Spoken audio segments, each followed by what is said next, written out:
The human body. Human body is consist of different parts that includes the skin, body parts, skeletal muscle, skeleton, digestive system,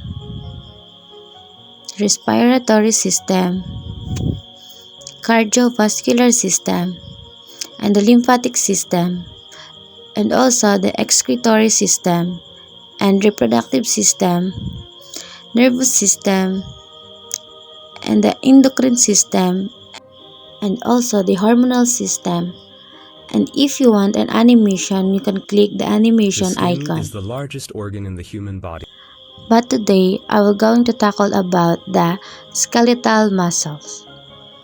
That includes the muscles of the head and neck, muscle of the torso, muscles of the upper limbs, and the muscles of the lower limbs.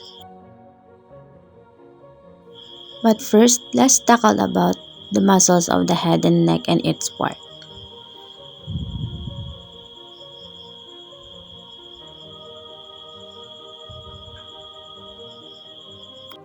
As you can see, when you move the 3D model in this direction, you will see the different parts of the muscle of the head. First, the frontalis muscle. Second, the orbicularis oculi muscle, the risorius muscle, and the depressor anguli oris muscle. And when you move to the other side, the 3D model, you can also see the temporalis muscle, zygomatic muscle, the masseter muscle, and the orbicularis oris muscle.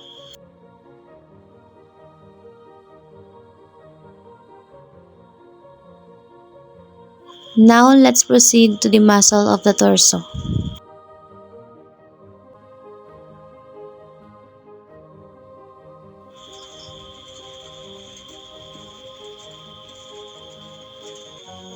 On this part, there is pectoralis major muscle, the rectus abdominis muscle, the latissimus dorsi muscle,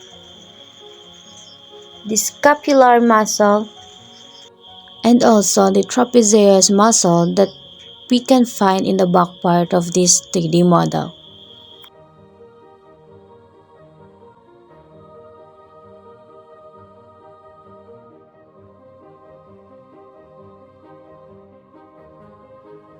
Next, let's proceed to muscle of the upper limbs.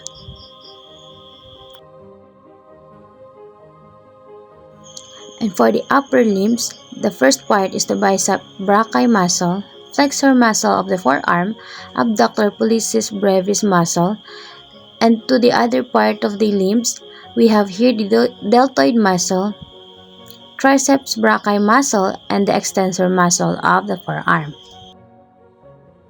And now let's proceed to the muscle of the lower limbs. On the left side, we have here the vastus muscle, the tibialis muscle, and for the right side, we have the bicep femoris muscle, the semilitendonous muscle, and the Achilles tendon.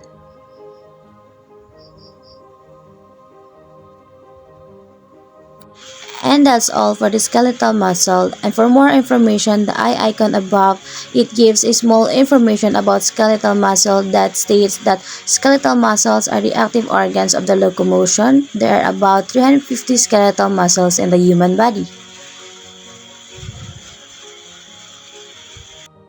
And also, we can learn about the skeleton and its different parts and a small information about it.